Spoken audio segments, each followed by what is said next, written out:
Ang programang ito ay rated SPG. Striktong patnubay at gabay ng magulang ang kailangan. Maaaring may masiselang tema, lengguwahe, karahasan, sexual, horror o droga na hindi angkop sa... Makikiparty ka na sa amin? Yes, for Lolo. Talaga?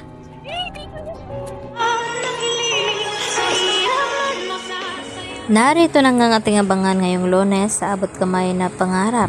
Tuwang-tuwa naman itong si Annalyn Santos nang malaman niya mula dito sa coordinator na may nauna daw sa kanya bago siya dumating. At ang tinutukoy nito ay walang iba kundi ito ngang si Justin. At dito nga nakita ni Annalyn at tinanong itong si Justin na kung ano daw ang ginagawa niya dito sa event. At dito naman na sinabi ni Annalyn na kung makikiparty na ba daw itong si Justin sa kanila. At ang sagot naman dito ni Justin kay Annalyn na oo, para daw kay Lolo Pepe. At dito hindi napigilan ni Annalyn ang kanyang sarili na lapitan itong si Justin at yakapin.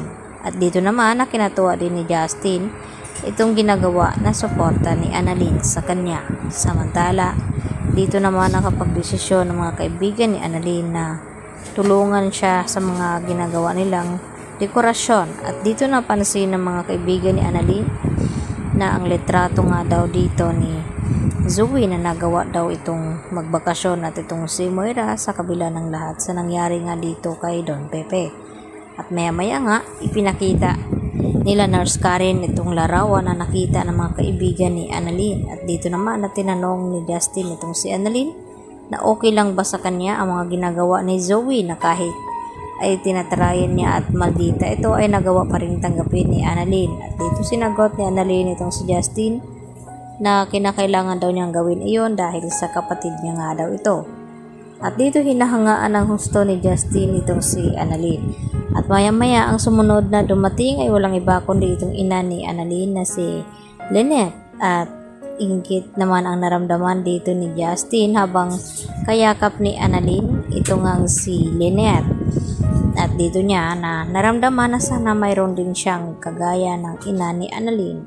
At dahil dito, bigla din dumating itong si Giselle at hinahabol nga itong si Justin upang makausap niya at makita sa huling sandali dahil nalaman niya na papaalis na nga ito papuntang US. At yun nga ay parang hindi na matuloy ang pag-alis dito ni Justin papuntang US dahil nung nagpaalam itong si Giselle dito kay Justin na aalis na lamang siya ay dito naman pinigilan ni Justin at sinasabihan na mag-usap muna sila at pagbigyan ng kahilingan ng kanyang ina. Samantala, dahil sa pag-aalaga nga ng mga doctors at nurses dito kay Don Pepe, ay hindi nila namalayan na muli ngang nagising na ito at nagkamalay.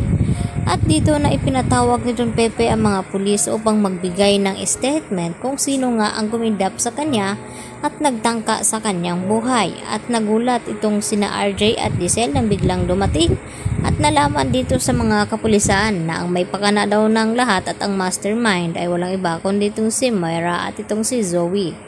At dahil napag-alaman nila na wala itong si Moira sa dati niyang tirhan at pati itong si Zoe dahil nagbabakasyon nga ang mga ito.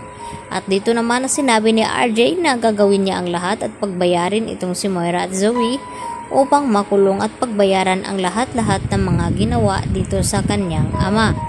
At hanggang ganun din naman ang gagawin dito ni Giselle dahil tama nga ang kanyang hinala at kutob na may kinalaman talaga itong si Zoe at itong si Moira dahil hindi naman sila agad-agad na aalis kung wala silang kinalaman. Nung malaman nga nila sa attorney na hindi na nga pinapamanahan itong si Zoe at tinanggal nga ni Don Pepe bago nga nangyari itong aksidente na nakidnap itong si Don Pepe. At dahil dito mas tumitindi naman ang pagdududa ni Giselle dito kay Zoe at ganoon din kay Moira. At dito naman sinabi ni Giselle na humanda ang mga ito at huwag magpakasaya dahil kapag nagising na muli ang kanyang ama ay malalaman nila kung ano ang dahilan. Kaya yan ang ating pagkatutukan mamaya mga ludi, dito lamang yan sa abot kamay na pangarap.